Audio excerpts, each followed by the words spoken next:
because we had a lot of promotion on this, I'm not going to, go through Tim's whole history, although I can reveal that he is originally from Wisconsin.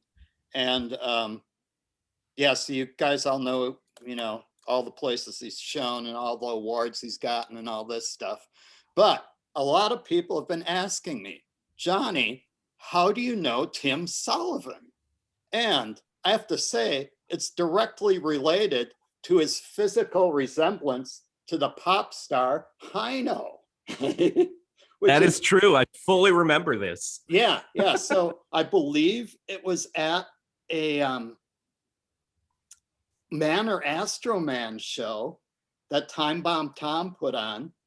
And we were with this Stephanie girl from Milwaukee, and she just kept pointing at you and going like, Heino! And I don't know if you knew what was even going on, but eventually we were like, Stephanie, you're being really, kind of weird, with this Heino stuff. And then, eventually we went up to you and we were like, our friend just gets a little excited when she sees somebody who looks like Heino. And I mean, this is like 30 years ago. Yeah, I was pretty young at the time. I think I was a teenager probably, and my later teens. And I remember being like, I think I was annoyed by your friend Stephanie because it was, sort of aggressive and weird to have someone yelling this Heino. I didn't know what Heino was though. And I remember seeing you and Julie and being like, well, if I look like Heino, you guys probably look like Heino too. But I will tell you, I ended up using Heino in my work through the years because of that, because I had no idea who Heino was when you guys came up to me. But I do remember I was wearing it was really uncanny that you had those same glasses, because they're definitely the Heino, signature thing. Heino, he still looks great. I wish I would have kept it together as well as him. I do remember I was wearing a red leather jacket when I look back that night. And when I look back, I was like, I really did look like Heino. All right.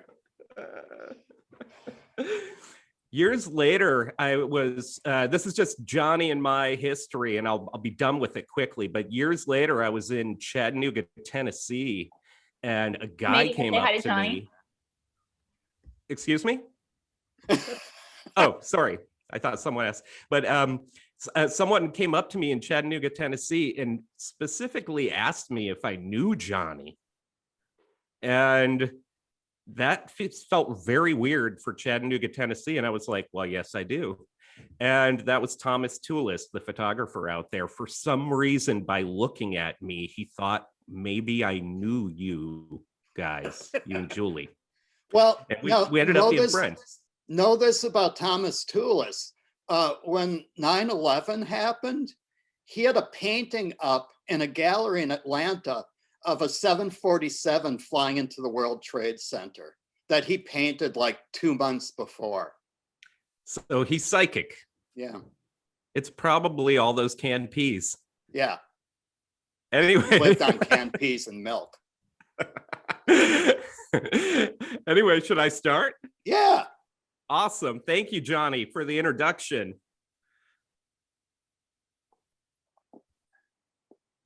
All right.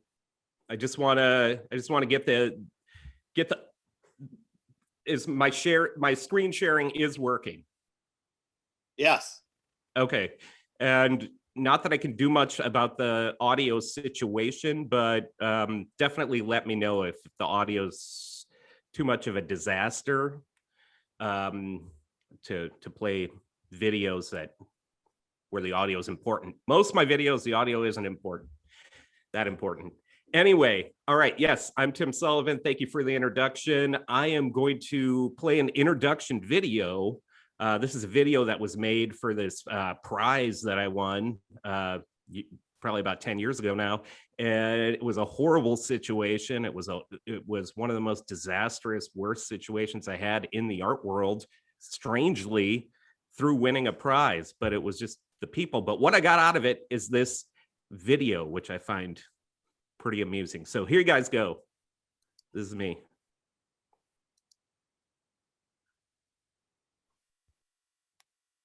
All right, let me full screen this.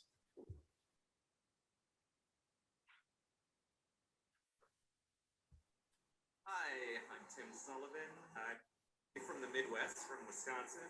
Currently live in San Francisco. We're here at the Artist Wanted booth at Scope Miami. I'm here because I won the Art Takes Miami prize. You'll see around me these giant discs on the wall. They're actually large records that are recorded audio into. So they're like giant picture discs. Most of the works are actually about California, about a lot of the myths that surround California, myths that I knew growing up, coming from the Midwest, knowing of this sort of wonderland that is California. The songs on these records are anthems, almost like siren songs that would call people out there to this beautiful place. The billboard is a billboard of a tropical sunset. It's not even a California sunset. It's just this idealized kind of vision of what California would be.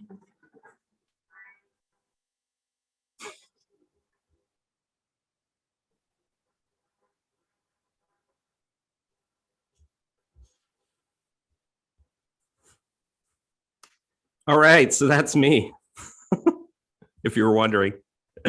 So yeah, some of the work that you see there is part of this series that was like probably about a 10-year ongoing series, like maybe a parallel series as opposed to other works that I was making that was like, I think I was calling it like California dreaming work, which I'll get into later. Now I'm going to start you off at the beginning. These are a couple of my earliest pieces that I made when I was going to University of Wisconsin, Green Bay.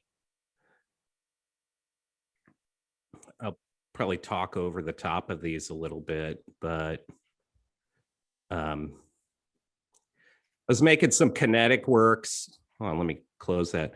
I was making kinetic sculpture back then. I was a sculpture major at Green Bay. So I started making some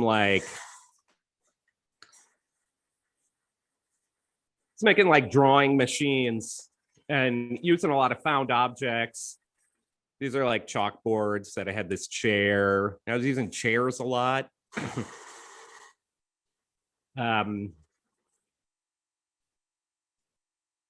This finger box piece where so had a motion sensor that set off this suitcase that was waxed in lipstick. So it would make this lipstick circle. And there was also an audio. It would tell people to get the finger out when they put it in. And I thought it was kind of a funny thing. And while they have these headphones on, it's blocking the audio of that big suitcase. It's probably, as far as I could tell, this is the first work that I started using my body in.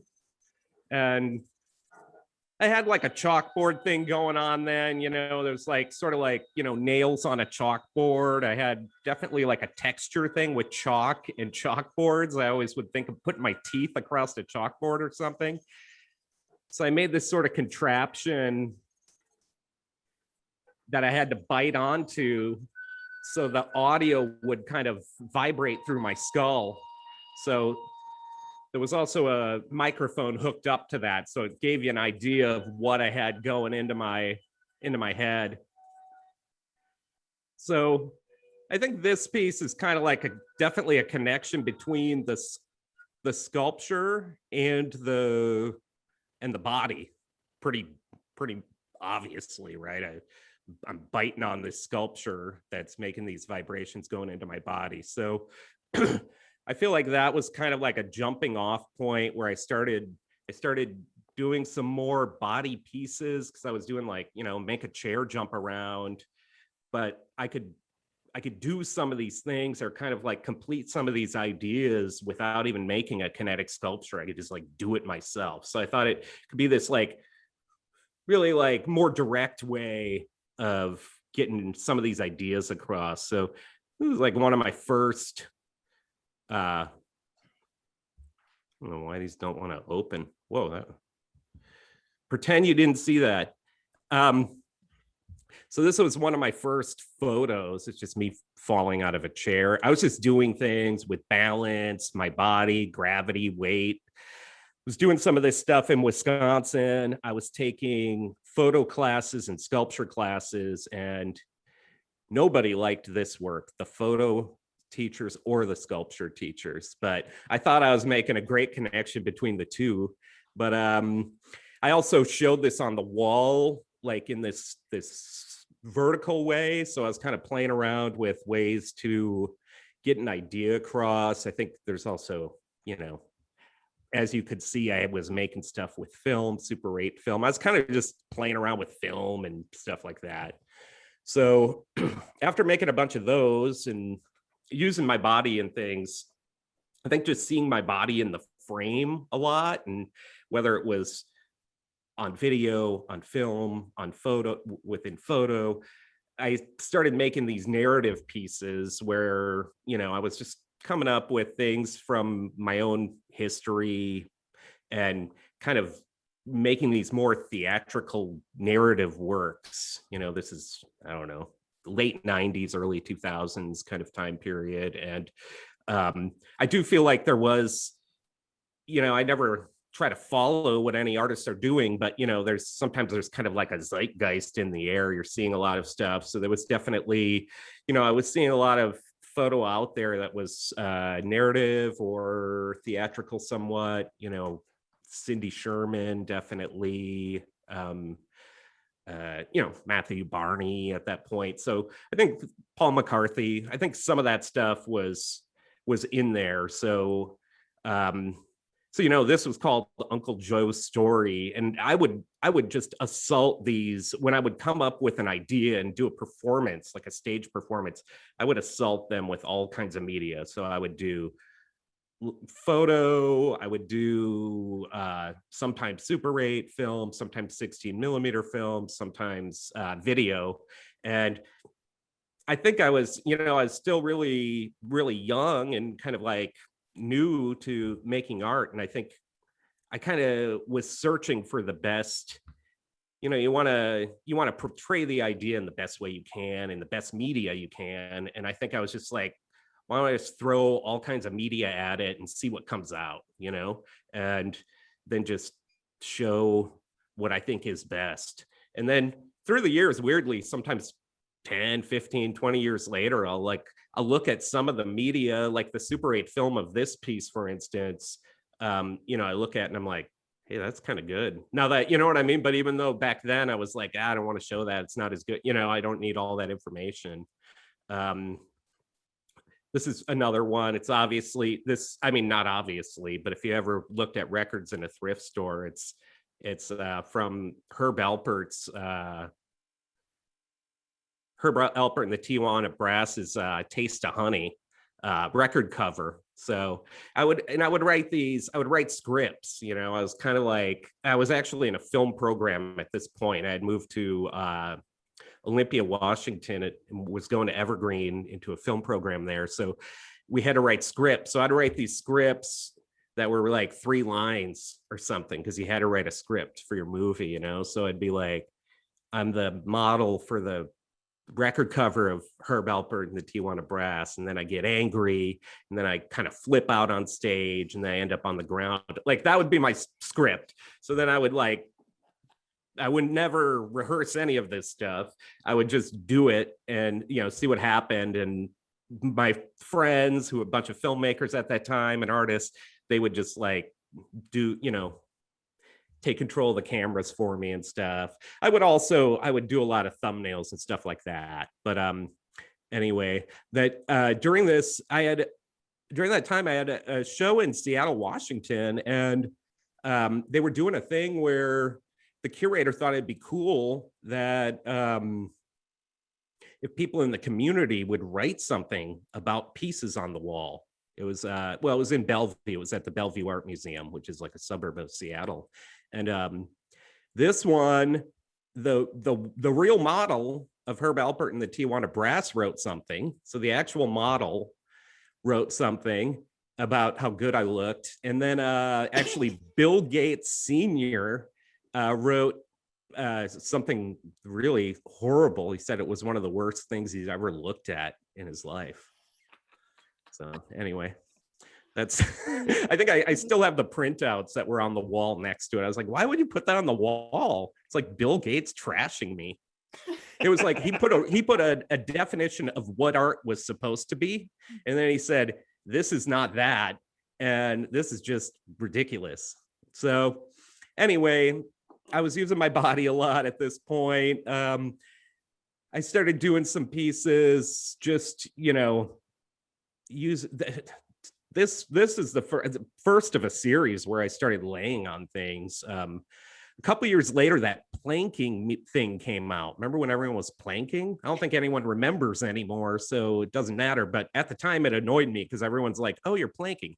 But this was the first one. This was in Wisconsin. My mom and I were driving to Door County, and I saw that, and I was like, ooh, like that landscape's a part of my history, something I've seen so many times. And I was like, wow, I just wanted to like feel that with my body. It's like a different way of measuring something. And like later on, I thought about like the way like at a state fair, a guy might be like measuring a big pumpkin with his body or something like that. But it's also just about feeling it. And after I did that piece, I kind of got addicted to it. Like I would see stuff on the road or wherever, and I would just lay on it, you know? So I had like a few different ones of these.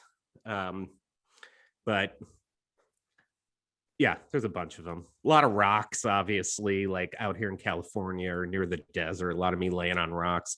This is another one of my old roommate, Maggie, and I, but this was just like when I moved to San Francisco, and, you know, it's before people are taking pictures with their cell phones. But at that time, there was just a lot of, I was just trying to interact a lot with whatever I saw, you know. All of a sudden I thought of my body as this sort of like measuring stick or thing. And, you know, I was, at that time, I was watching like a lot of Buster Keaton and stuff like that. And so I was doing a lot of kind of comic physical things just in the environment and within the city. And this is one of them. This is right next door to where we lived in the Tenderloin. This place was on fire one night, and, you know, like a couple weeks later, they were throwing all the stuff out and we made this. But this is just like a fun little thing that we did. But I feel like this was kind of in the spirit of a lot of the stuff I was doing when I had moved to San Francisco. So these photos, I kind of moved on to doing more stage photos, not really doing like a whole performance. I wasn't necessarily thinking as much about making a film out of it or whatever, but I was kind of playing around with a lot of digital photography that I was seeing. Like there were a lot of people doing like Photoshop pictures of people floating, or, you know what I mean? Just kind of like stuff that could be done with digital photography. This is still like early 2000s, like 20 years ago. And a lot of it just looked horrible and it was really bad. So I thought it would be fun to play around with just analog photography, because I was using like medium format cameras and 4x5s and stuff, printing in a dark room. And I just thought this could be fun to kind of like play around with some of this bad digital photography and just kind of goof around with it. If you notice in the middle of this, the picture's kind of curling up. That was another thing at the time. Photo is so clean, you know, like if you're making a painting and there's a mark on it, it's just like the hand of the artist or something. But with photo, it's supposed to look like it came from Target or something, right? Like every corner everything needs to be clean. So I would do these shows where I'd make like, you know, what I thought were somewhat beautiful, large photos on the wall. And I would just like hang them up with nails or just staple them to the wall. This one relied on the fact that the bottom curled out and kind of helped the illusion a little bit.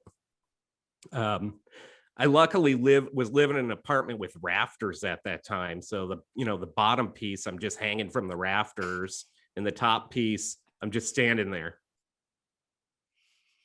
And I mean, this is a similar one, like for this one, the chair, I screwed it to the wall, so I'm just standing there with the chair like that. And the trick in this one is I'm actually doing that. I just balance the chair in my teeth. I put too much shit in my teeth for this art. But, whatever. I'm laying on the ground there. But yeah, and, a bunch of this stuff is super autobiographical like this. I had been living in Olympia. I'd been showing in Seattle a bunch. And this was actually the first photo I took in San Francisco. And it was kind of summed up how I was feeling, because I was trying to get myself out there, and when you get like a community around yourself after X amount of years, and you move to a new place, it's kind of hard to insert yourself into these communities, especially art communities, sometimes a little stiff. There's another one, which I don't think it's that much of a stretch to realize that I just drilled a hole in a glass vase, but another one that I think some people might think was a photoshopped thing or something like that, but to me it's just better and easier and look better to just do it in real life, do it in the real world and take a picture of it just like it's a snapshot or something. But I thought this was, I called this like the Dutch Boy series, and this was the first one of the series and probably the most successful one. But it's just the idea of trying to hold on to something, trying to save something, no matter what it is. The story of the Dutch boy saving the city by putting his finger in the dam is could be a relationship, could be whatever, but that's what I was thinking about at that time. I thought I had more of those. That was like a photo of mine. And then I had this show in Singapore, and this is literally when I rolled up in the cab, they were putting this sticker up of me. They never told me they were doing this, but I thought it was pretty great. So and they kind of made similar wallpaper in the background back there as my piece. I think there was a lot of wallpaper work in my Singapore show that was totally the dealers, the curators or dealers came up with why don't we just wallpaper this whole wall? Because to them, just making wallpaper was nothing. And I feel like it's kind of come back in my practice. After seeing them do it for me, I was like, maybe I'll wallpaper this room, This is just sort of a side piece in this magazine I was in, where they made this. This is on the left is the cover of the magazine, and that's me. I'm the mystery artist. I was the artist in resident. And then the centerfold is on the right. And this is one of my more kind of earlier social practicey performance things, where basically there was this great contemporary gallery for young artists in the city that was run by the city. And this is in Tacoma, Washington. And this big museum that you see is the Dale Chihuly Museum of Glass. And at the time they were making this Dale Chihuly Museum, which was this multi-million-dollar structure that was just for the art of Dale Chihuly, they decided that the city didn't have enough money to keep the public gallery that was showing all the young artists and stuff. So it just seemed pretty fucked up that they had enough money to put in this multi-million-dollar thing. Obviously, I realize it's a tourist attraction and people actually want to pay money to go in there, but it just kind of made me mad. And so I decided to make this piece, and I kind of, this big museum, I just call it an object, it's lowered to the banana, which is another object. And basically on that day, I just went there and threw a banana at the museum. And that was it. But sort of after the fact, I heard that the director of the museum, someone went to a party at her house, and supposedly she had taken a bunch of those centerfolds and put them up on a grid on her wall, like Warhol style. So I thought that was pretty cool. And then in the 10-year anniversary, I sent them a glass banana that I found on eBay, but I don't think they got it. They never got back to me. This is another, like, this is me getting into a little bit of live performance. This is in Cuba, actually. I got to be a part of the Havana Biennale, and we got to have the Cuban National Circus tent, which is a 2-ring circus tent, like a huge circus. And we put it in a pretty dilapidated neighborhood in Havana, and it was free.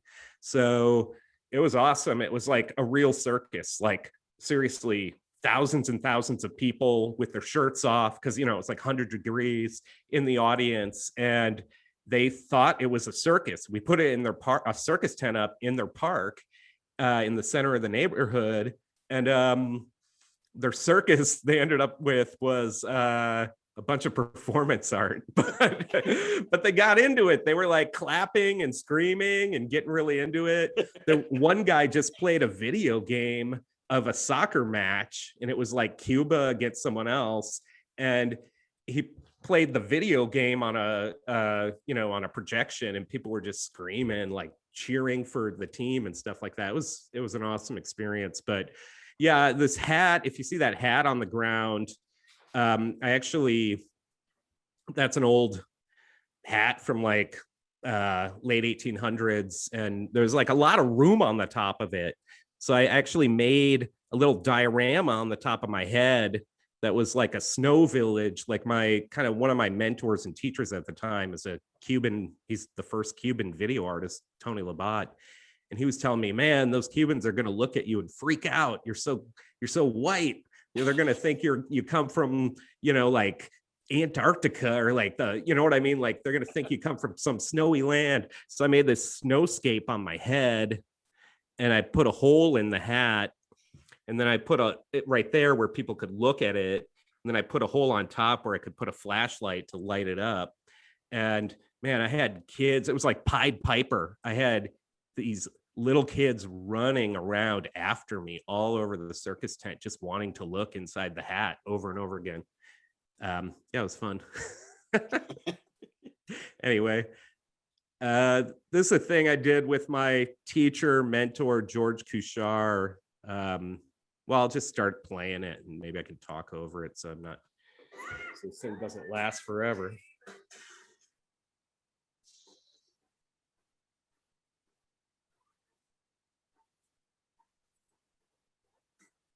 So this is actually a tourist attraction in San Francisco, where you just show up and you perform on this rocket. The rocket doesn't move. We're just acting like it is. And it's just on a green screen. And one New Year's, it was like the day before New Year's, I called George and asked him if he wanted to come out and check it out. And we just did it. And thousands of tourists have this same video with themselves on this rocket. But funny thing is, at the time I was having some studio visits around this time, and I was doing this thing where, like, after the studio visit, I'd be like, do you want to see something funny? And I would just show them this video of George and I. And I think this video actually ended up getting me some of the shows, because they were just like, no, we want to put that in it. We want to put that in it. I remember for the California Biennial, they were like, no matter, you can kind of decide what you want in it, but you need to put that George video in it. Somehow they thought that was the greatest thing. So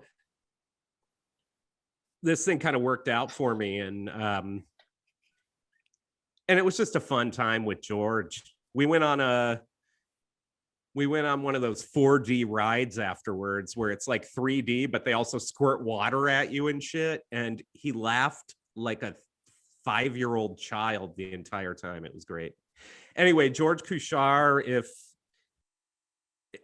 you don't know, is he was teacher at SFAI where I was going to school at the time, and he basically makes a movie. His class was you show up and you make a movie, and you spend the whole semester just making a movie. He writes a script, you show up, there's a prop closet, you just like get to work right when you walk in. And he's known as one of the first camp filmmakers. He was showing films. Him and his twin brother got a Super 8 camera when they were like 13 years old. They started making films, and they started showing films at the Cinematheque with Jonas Mekas. This is back in the mid 60s. And I think they were like 16. And, Andy Warhol was a big fan of theirs.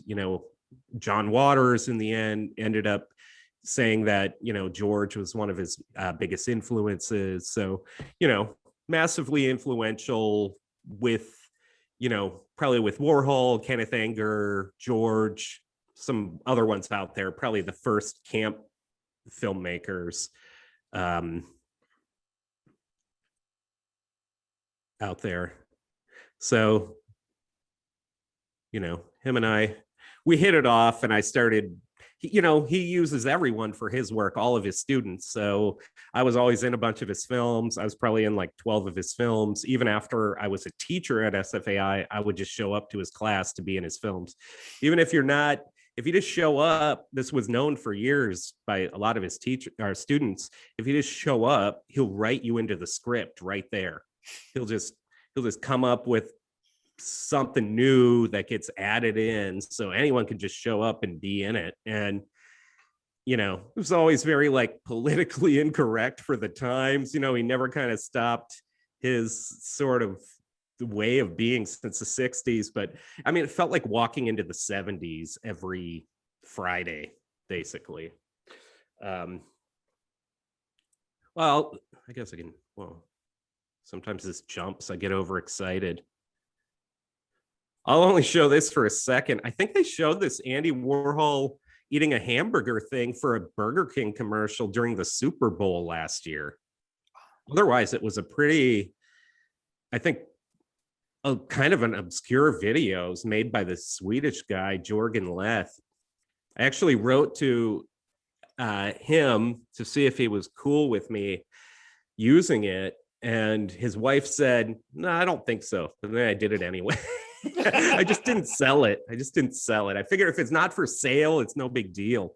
But, this is me just trying to, basically, I just studied Warhol eating the hamburger. And I had gotten, much like Heino, I had gotten people calling me Warhol in high school, probably since I was 13. So, that was like a thing that kind of followed me around. So this is just me trying to kind of match him in this really mundane thing. But I almost didn't show this, but since I brought up the wallpaper in Singapore, this piece is in Singapore, and they came up with the idea to do this hamburger wallpaper, which I love.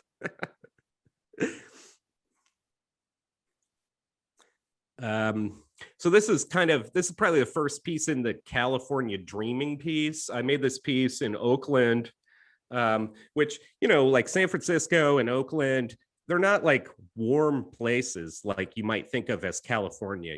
They're actually like pretty cold, and they almost never, well, Oakland's a little warmer, but they basically never have a hot day. Even in the summer, there's never a hot day.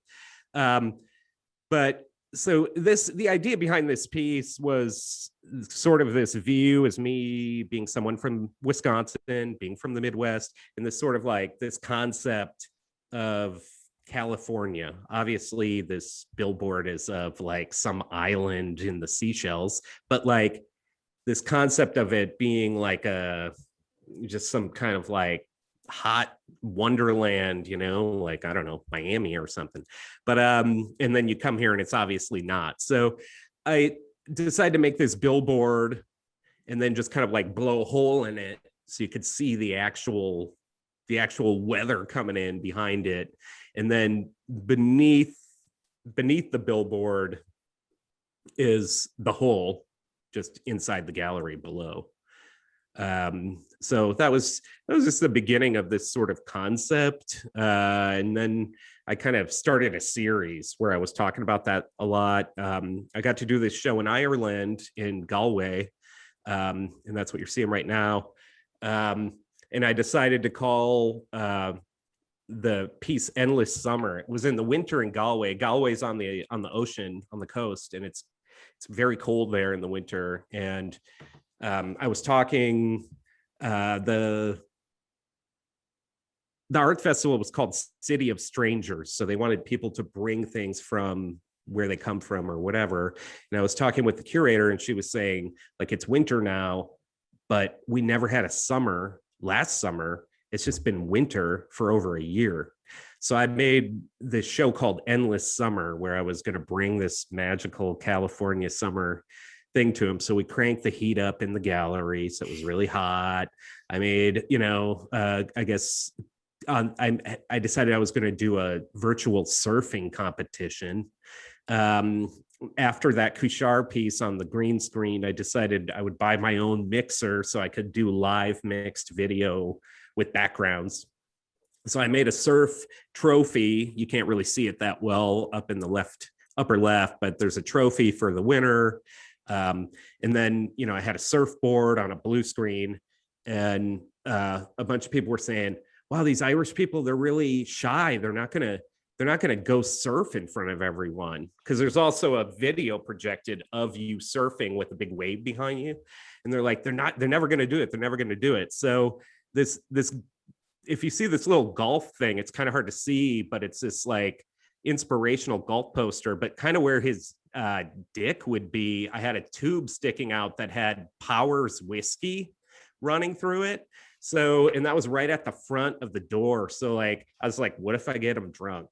I know these like bad stereotypes, but I'm Irish, right? So I can do it. So I'm like, what if I get these guys drunk? And they're like, maybe they'll do it. So I just bought a case of Powers whiskey and filled this fountain with it, and there were little shot glasses, and then the whiskey's going through the little golf hole, and just regenerating. So people got drunk. I made temporary tattoos that kind of like connected these stereotypes of California and Ireland, and people got into it. It was pretty fun. I can play a little video of some of the action.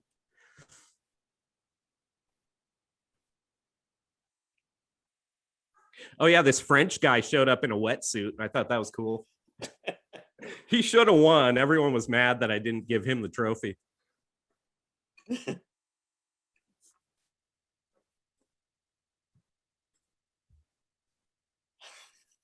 Anyway, I focused on him a lot. I felt he deserved it.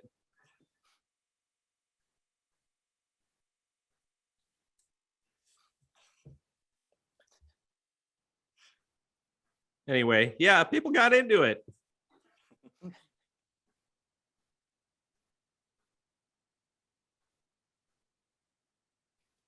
So it's pretty fun. I gave the trophy to this 10-year-old kid who was really into it. I couldn't resist. Who knows what he's doing today? So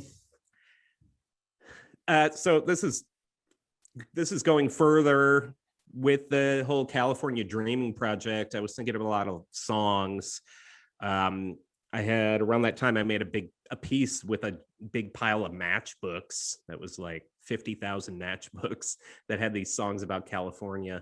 And I was thinking about music, and music's always been in there. I was always listening to, even in the beginning with my teeth thing, there was a whole thing with vibration and sound, and I'm always like blasting music in the background when I'm making art, right? So music's always been a part of it. So I had this idea to make these big records, I thought, or picture discs, and I thought, like, if they were really, really big, I wanted to make them bigger. I wanted them to be like 8 feet or something. But I thought if they were really big, they would be like, it would be this stronger force. So I was thinking about like siren songs that would bring people out to California, that like glorify it, you know, like California dreaming or Californication or something like that. So, and you know, originally I was just making albums, but then I was like, well, I might as well make picture discs. I realized I could record sound onto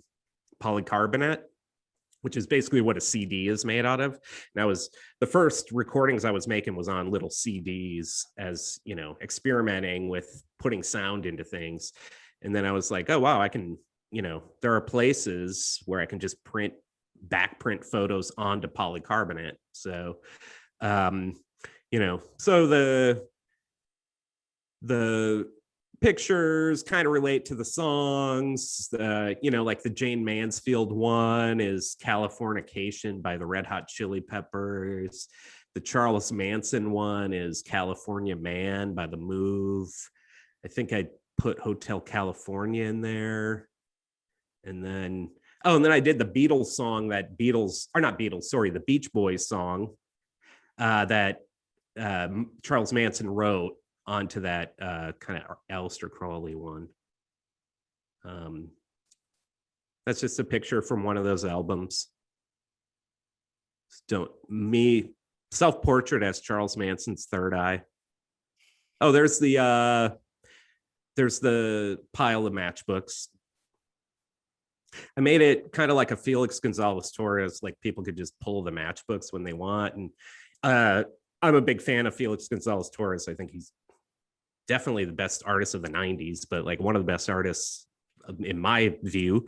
But you know, his stuff is always like, it's quite beautiful usually and like pretty touching. And the matches thing to me was like, it's kind of like a giant bomb, right? Like if one person decided they wanted to take one of those matchbooks, light it, and throw it in the pile, the whole place burns down. So, you know, I wanted there to be some other kind of tension there with this California thing. And there were a couple times when I wasn't allowed to show it in a couple places. They decided that they wouldn't let me. One museum tried to get me, they found a place where you could buy matchbooks that didn't have matches in them. Oh, they were like little sketchbooks. They had paper in them, but they looked just like a matchbook. But I just wouldn't do it. Didn't see it. Kind of killed the piece in my eyes. Okay, let me see where I'm at with time. All right, I'll try to speed up. Going further with some of this California stuff, I was obviously Hollywood. I was looking at films and started breaking down some films. And I was, man, it's sometimes hard to look back at some art from 10 or 15 years ago and remember what I was even thinking. But I was breaking down some films of famous method actors and breaking them down to like each emotional moment. And then I was reenacting them. And I was reenacting them in a photo booth, like an old 50s photo booth. Most of these method actors are from the 50s anyway, you know, like James Dean, Marlon Brando, Marilyn Monroe. And like, so I was like, oh, I should just do it in a 50s photo booth because I don't have to worry about a camera. It's just done for me. And if I'm the director, which I am for this one, I use George Kuchar again, I could just yell out the emotions to him and he can play them out, you know? So this is Streetcar Named Desire. This is him as Marlon Brando. And this is every emotional moment in the movie stripped down.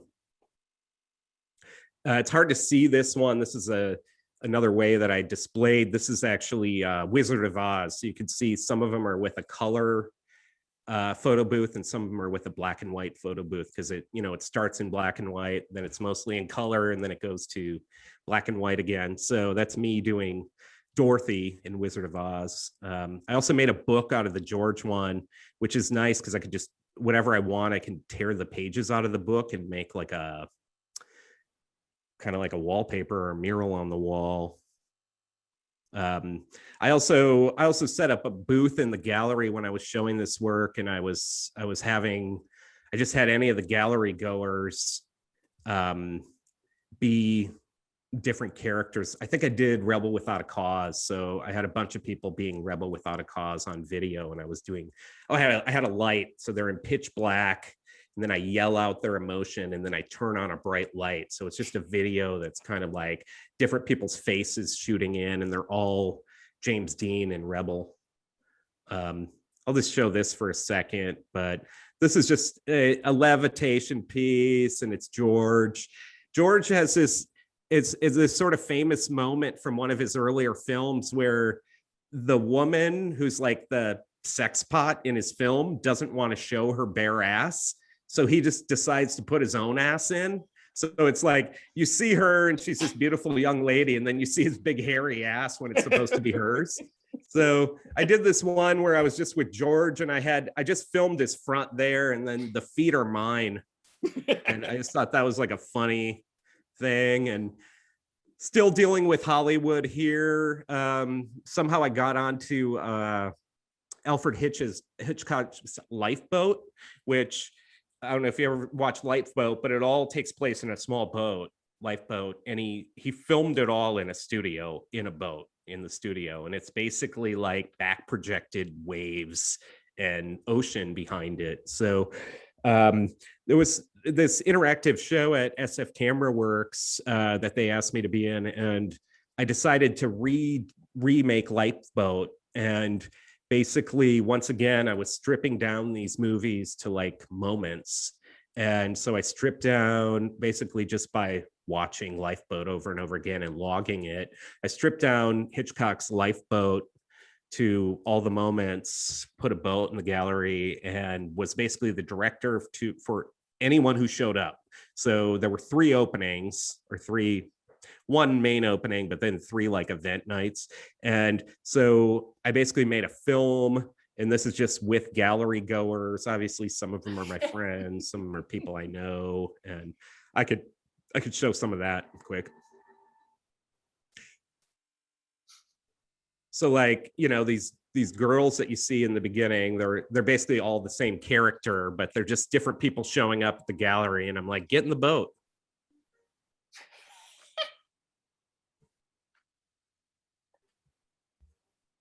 It's Moira Roth. I don't know if anyone knows her, writer.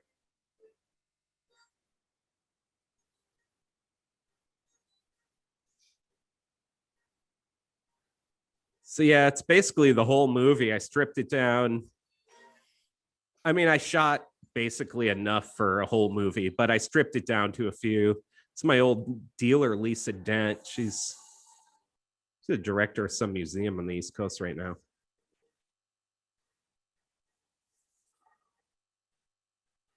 Some of those older ladies were great.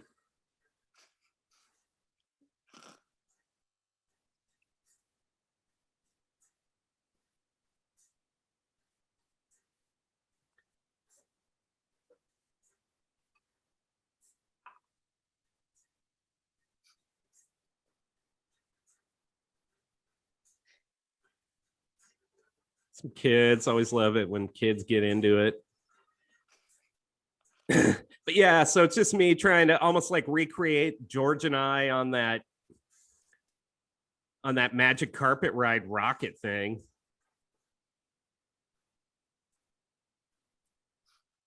So anyway, this is on my website if you if you want to see it all.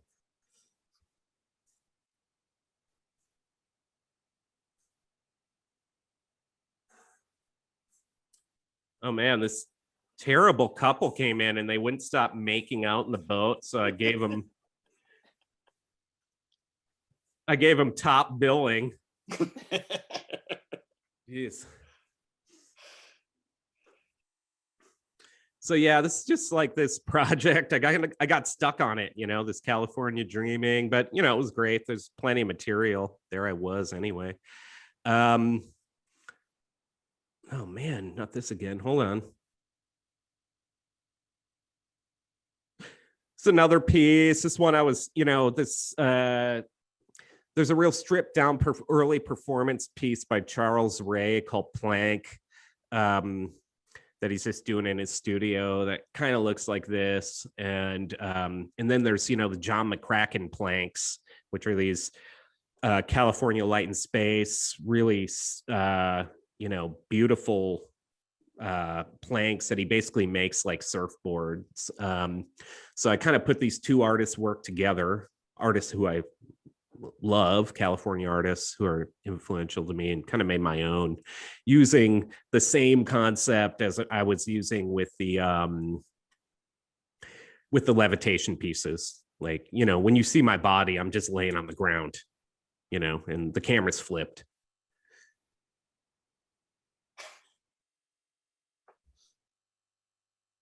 I had a similar show in Portland in the winter when it's all rainy and stuff. So I made this California sunset, kind of like the billboard, but I made it into a game where you tried to get the sun into the hole in the wall. And I guess the gallery probably has a lot of ping pong balls in the wall right now. I had probably like 1,000 of them. So this is me playing around with photo and digital photo again. And it's like, you know, like there's Ann Geddes. She would make like photos with babies and stuff like that, but she would do pictures of like a child holding a rose, and then the rose is red, but the child is in black and white and wearing like an old outfit or something.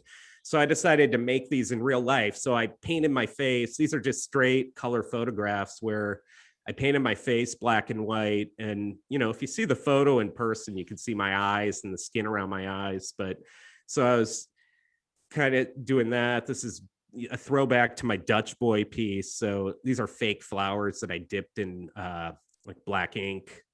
And once again, just painted this is my sad college lunch.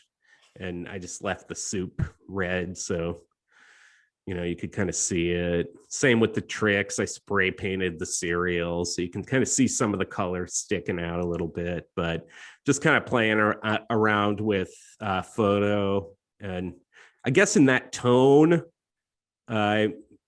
these dark pieces, I'll just cruise by this. These are some lead pieces I made. I was another sound piece. I was trying to like push, so much like the giant records, much like biting on things with my teeth and hearing the sound through it, I had this idea to play sound. I found this really low melt metal that is like liquid enough that I could make sound waves go through it. So I played sound into these sculptures as they were hardening. So kind of like they were encasing the music in it. And I don't know, it was just a dark period where I got really obsessed with Nico's Marble Index.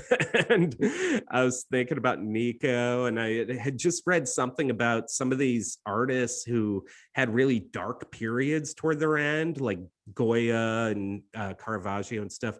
A lot of people were saying they probably had Saturnism, which is lead poisoning because they had lead in their paint. And one of the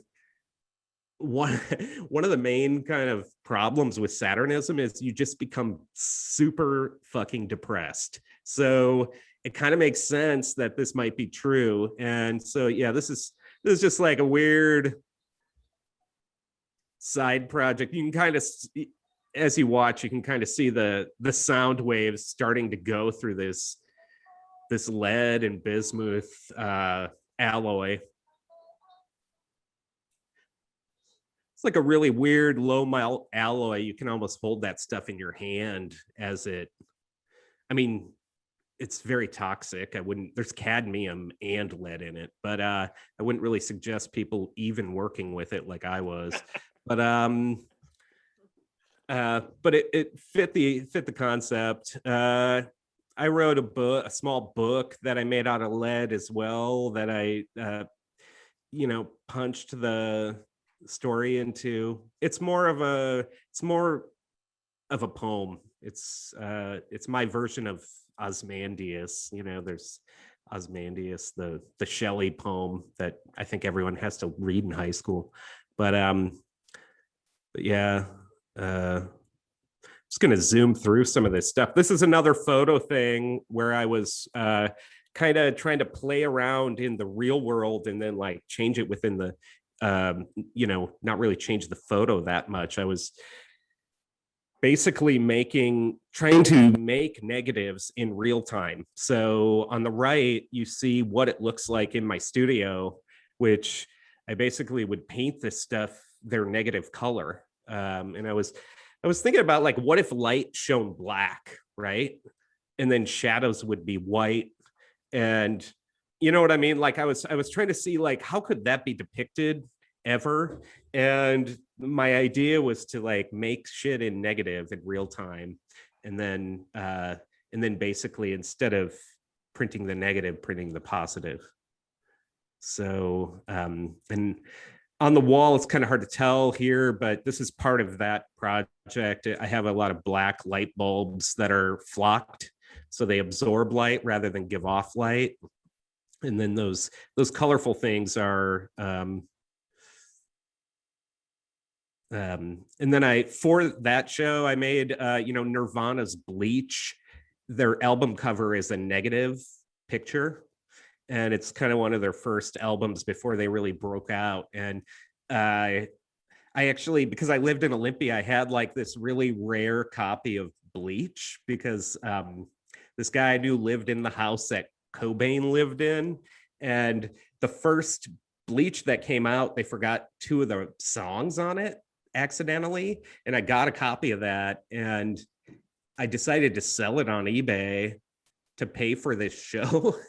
And I thought it was kind of cool that it had a negative and I was dealing with negatives. So I made like a totally inverted cassette. So I put the positive image on the cassette and then I played the audio backwards. And then I made that an addition. So if you bought it, you could listen to Bleach backwards and everything was backwards. And that cassette was black and had white text on it. So I made it white so I like tried to invert this thing as a sculpture with sound inverted. And it basically paid for the show, which was cool. And those are like fluorescent tubes that I was doing with like, this is just more of these negative photos. Try to zoom through. All right.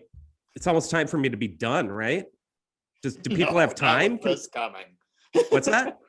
Not with this coming. Can I keep it going? All right. I'll try to go through this quick. So this is the point where I'm going to talk about some other like parallel projects that I did that are a little more kind of like working with the public. I started doing, during all this, I would do some like social practice projects, and one of the projects I did was called De-Wiener Bar. And this is when I was actually at SFAI at the school. And I had this idea. It was also this kind of like California, Wisconsin flip-flop because they had just built this new grad center and there was nowhere to get food there, but they had a stove.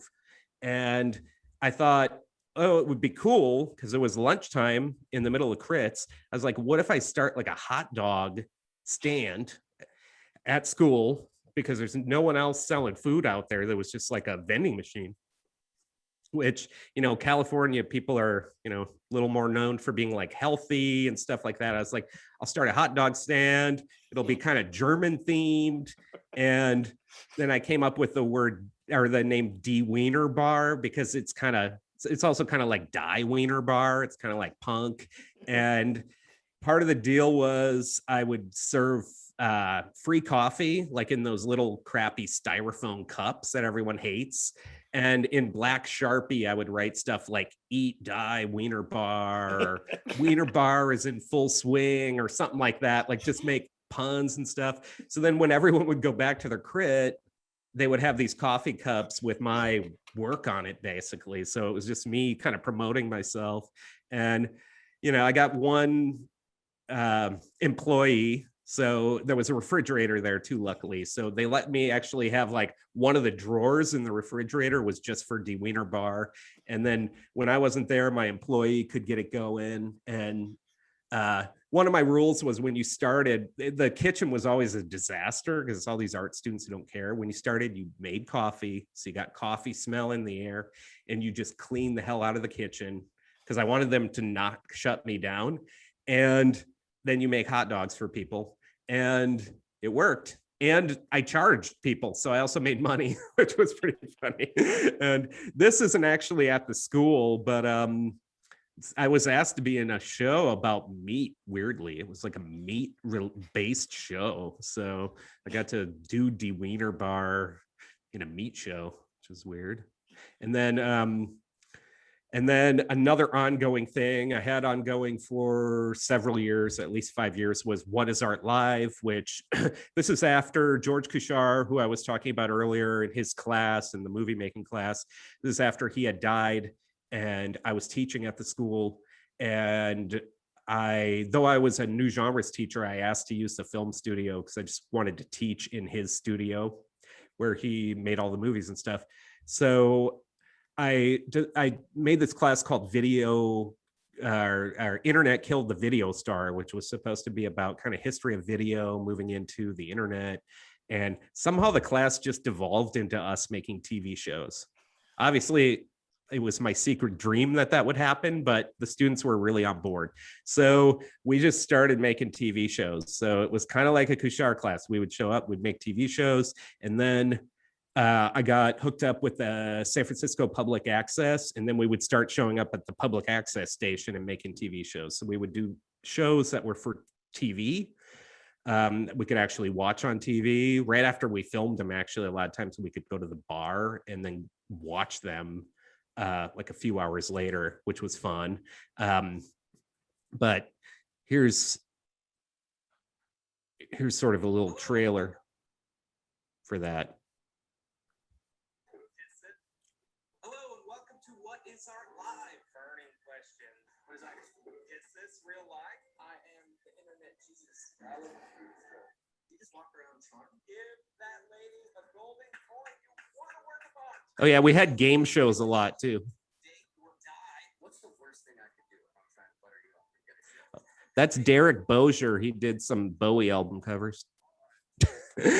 Anyway, so yeah, that a lot of that footage is kind of after my I had a co-host, which was my student from the first class. He just wanted to keep doing it. So, and he was into like editing and all that, and he was also great. So we just kept, like, that student just stuck with me for years doing it. So I would do it in class, out of class. The thing just continued.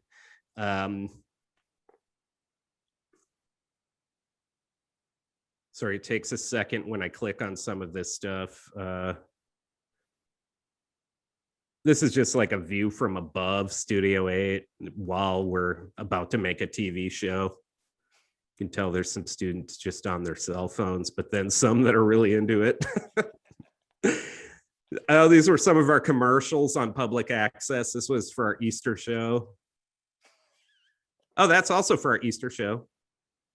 And then I made a Fantasy Art League with one of my best friends and collaborators, Josh Pieper. We were both in a fantasy football league. Weirdly, it was an artist-only fantasy football league, a strange thing that came out of the school. But we came up with the idea, like, what if we made a fantasy art league, where like we would invite people from the community, maybe dealers and artists and writers, and they could pick artists, and then we come up with different criteria where they get points based on their artists. And this is one of the crews, some collectors and curators and artists in there. And this is a draft board. If any of you have ever been in like fantasy baseball or fantasy football, this is what it looks like, one of these draft boards. And we did have different criteria that they knew about ahead of time. So it might be like Art Forum ad week. So we pick an art forum from last year out of a hat or something like that. And whoever's in an ad in Art Forum, if there's a picture, you get 5 points. If your name is mentioned, you get a point. And then there would be like eBay, and it would be like whoever has shit on eBay for the most amount of money. So if you're like Murakami, you're going to get a lot. But one year someone picked Walt Disney, which was questionable, but they did really well on eBay week. And we would do the picks live in a gallery, whoever would let us. And then after that came Coonscapades, and Josh, the guy down there, he's the one I did League of Fame, the Fantasy Art League. And that's his wife, Robin. We're all three of us co-hosts. She runs the bar. So we have basically at their house, they're lucky enough in San Francisco to have a whole room dedicated to Coonscapades. So we have a full audio. It's a podcast, art related podcast. And we have a full bar in there, and we call it an Alpine Island bar. So it's sort of like a tiki bar. We didn't really want to use the term tiki, but then we thought, like, Josh and I are both from the Midwest. He's from the Twin Cities. So we thought we would have this kind of like German Alpine thing mixed with the tropical. So it's this ridiculous thing. And you know, you can listen to our episodes. We have like 100 episodes out there. Some of them are better than others, but but basically we usually have a guest to the bar. Robin usually makes a cocktail that's somehow based on the episode, and then we will interview an artist or someone in the art world. And then we'll talk about news and events and kind of like current art stuff. And this is us in Belgium. We got like a residency in this giant penthouse of a hotel. And this is one of our setups at another place. There's Heino. For every episode, we make QSL cards, which were the cards that ham radio operators would send to people where you could find each other on ham. So we kind of would joke for the longest time that we could only be heard on ham radio, which is not true, but I kind of wanted to do it on ham radio. But anyway, it's online now. But so we usually would do like 20 QSL cards and just send them to random places. Like we'll send them to like the Met or the MoMA or the Whitney, and then some of our friends, you know. We've used Heino a lot in our imagery though, because he really fits the bill. Here's another one of we always pretend that the guests come up in a gondola and then it crashes. So this is one of our sets at a gallery. We found this great on-air sign somewhere. Kathy Liu, who's a really great ceramicist, made us drinkware. We got a commission. So, also behind my head, you can see one of those pineapples. She made that as well. We got a commission once, and we just like spent a lot of it just on having an artist make us cool drinkware for the bar. And then, we found this Belgian artist that makes swimming pools out of ceramics. So for one of our shows in Belgium, she showed her swimming pools and people got to drink out of them. We usually start the episode with an Alpenhorn, an Alp horn. So usually just make it out of cardboard. This is because we were in a hotel in Belgium, so we were allowed to like do whatever we wanted it's a whole top floor actually. And I used Andy Warhol's blowjob film for the wallpaper of the place, and then put bananas in there, obviously little sexual tongue-in-cheek thing. And then I scented the bathroom with banana.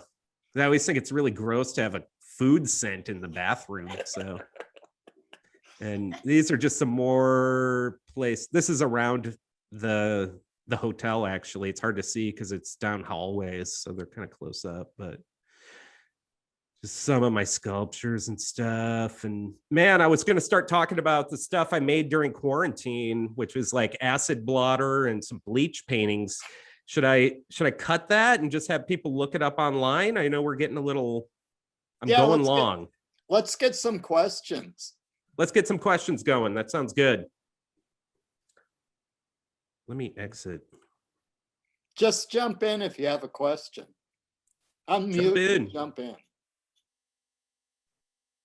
I'm very approachable. Come on.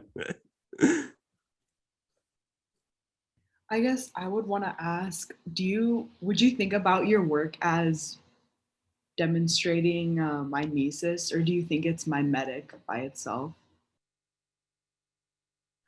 Whoa, why do you gotta get why do you gotta use such deep language on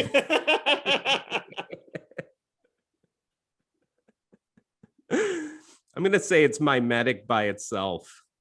What do you think after watching? No, I feel like there are these very abstract ideas that you explore with like photo, but I just was curious about how you yourself would interpret that. Yeah, I mean, I guess they are. I mean, I guess a lot of them are really abstract and really yeah, I thought I'd be better at answering questions. And like, trying to press sound into objects or, trying to twist things inside out. I guess photo was such a great way to do it because it's already using the negative, there's like the negative and the positive. And I feel like so many of my works, I'm like trying to like turn things inside out, to look at them a different way. And I always think like even as a teacher, I would always tell people to like try to make if people are making really bad work, I'd always be like, try to make a really shitty piece of work because maybe it'll be good. Because you keep trying to make a good piece of work and it keeps turning out really bad. So you know what I mean? Like it's that way of, or almost like trying to draw something upside down and it ends up looking better than when you tried to draw it right side up to get that like disconnect. But I guess I know it is really abstract. And I think, only through art could I talk about this stuff. Corinne Hanneman, I feel like you were going to ask me something. Hello, wait, can you hear me? Yes. Okay. Well, I'm sure there are three of us in this room right now, but I are you familiar with Clement Greenberg's Avant-Garde and Kitsch? It's like Yeah, I've definitely read that. Okay. It's been ages. I had to read that in undergrad, I think. No, I just had to read that for a class that I'm in.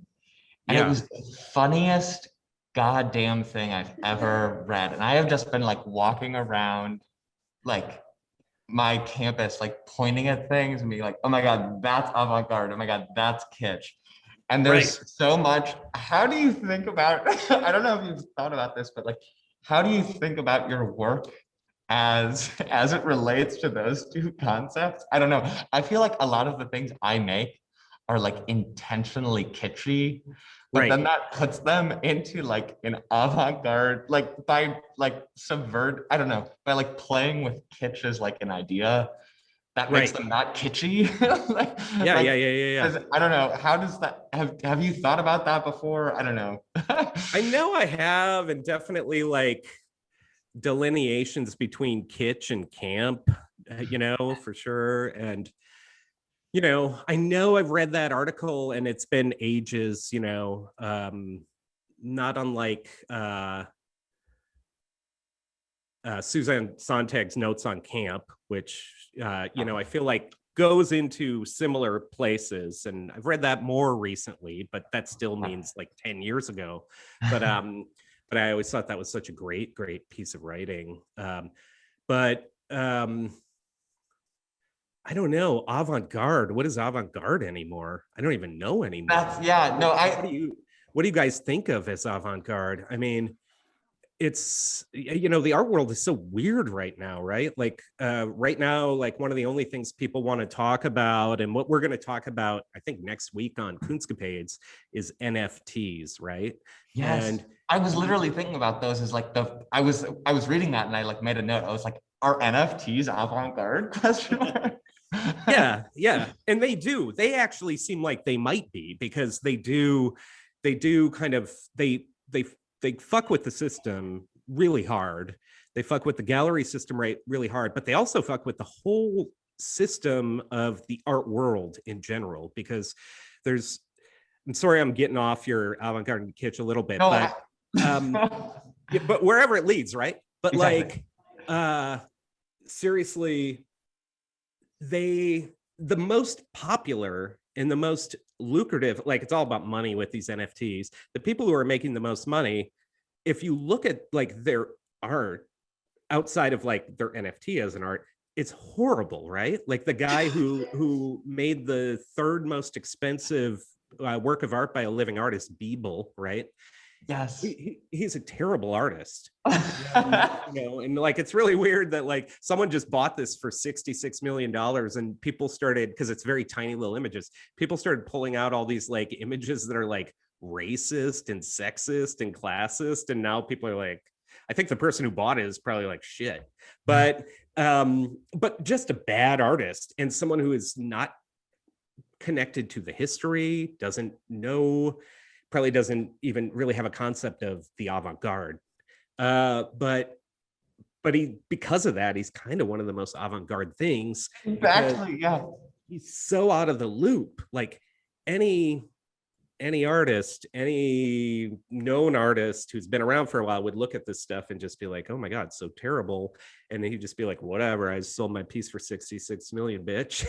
Like he wouldn't care. You wouldn't care. So I think that might be one of the most avant-garde things, but it also, as someone who's like, I've definitely have always loved to fuck with the art world a little bit. I've loved to have like, my podcast, my TV show, making a fantasy art world league, like definitely doing things that I think, aren't normal or expected, and that kind of jab and poke fun at it. Yeah. But on the other hand, I've also given a lot into this whole thing, this whole system through the years. So then I see someone like him, like Beeble, and I'm like, that fucker. Like, you know what I mean? I get, but in a way, he's also being, you know what I mean? He's like the newest thing. And there's just, it's the system is so messy right now, and like, when I think of avant-garde, I think of, when I hear the word avant-garde now, I think of the past. Yeah. You know what I mean? To me, it's almost like a movement. I'm thinking of Duchamp and Ray and shit like that. You know what I mean? Like, and to think like what is avant-garde now is very, it's a difficult question. Pitch isn't as difficult. Yeah. Have you thought about doing Beeple is definitely kitsch. Beeple is definitely kitsch, right? Like he's the most, like, he's so accessible, but then also like, because of how the way he's working, it's like, yeah, whatever. But have you thought about doing NFT stuff? You personally? Yeah, totally. I have. You have? Okay. Yeah, awesome. yeah. I've made them. I had to. Right when I found out about it, I had to to try it. It's a weird world out there. It's a weird world. Like those platforms. I mean, if you want me to talk about NFTs a little bit, those platforms are so new, and they're made by, some of the biggest tech nerds in the world, but it feels like internet 1994 or something. Like, I don't know if you're on any of them, if you're on like Nifty Gateway or Rarible or anything. I suggest just signing up to check it out. Don't pay for anything. Everything's way too expensive, but just to look it up, because, I heard that a bunch of artists like Richard Prince and God, who else?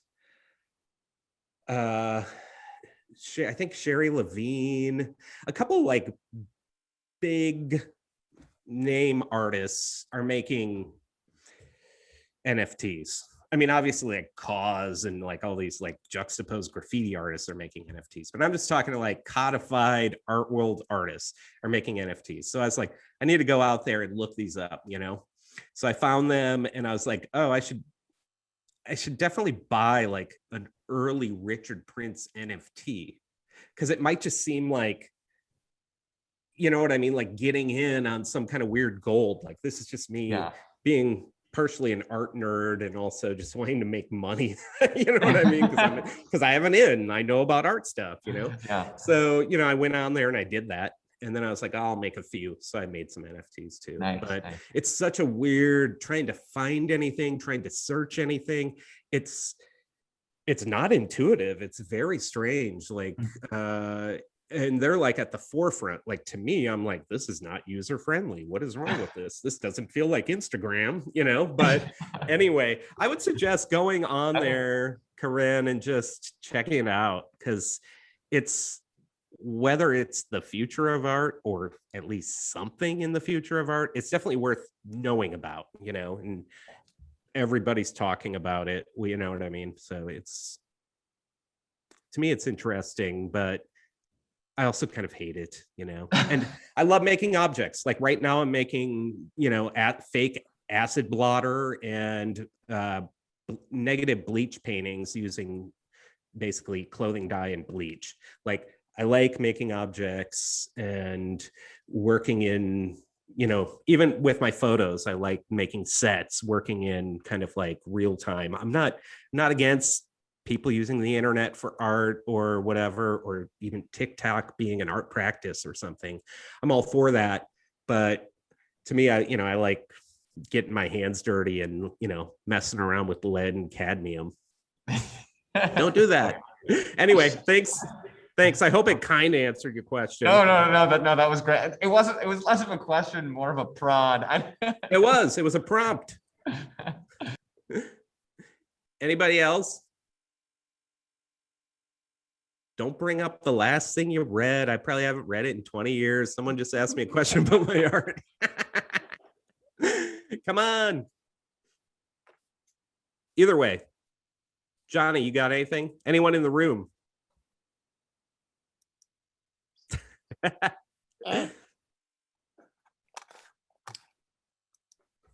We don't have anything. We've gone long enough. Yeah, All right. I know. I always try to pare it down, and I did. I took a lot out. I didn't show what I made over the last year, but it always ends up going way longer. Yeah. Well, and then In a life of arts, do it, people. It's fun. I have no And- regrets. yeah. I have some regrets, but mostly, I've had a lot of great stuff. It's brought me all over the world. And you managed to be a parent through this. Yes, true. That's true. I have a 26-year-old daughter living in LA. She's a fashion designer, Mila Sullivan Fashion. Look her up on Instagram. All right. Yeah, she's doing great. All right. So Yeah. thank you so much, Tim. This was fantastic.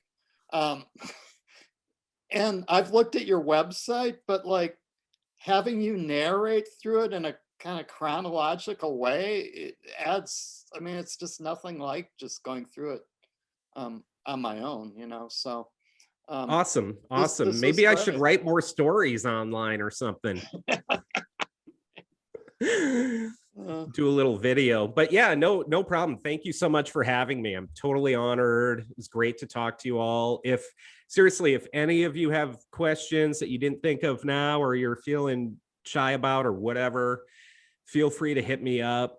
I have on my website, there's an email. I have an Instagram, Tim Sullivan Art. I'll communicate on there, and feel free, let me know if you have a question, or even if you have some work you want to throw in front of me, throw it my way. I love it. It's what I do. I'm just like talking about art, looking at art. It's my deal. Thanks so much, Tim. Yeah. Thanks, Johnny. Hope to talk to you soon. Hope to see you in June in the flesh. Yes. Make it All right. happen. See you guys. All right. Thank you. End meeting.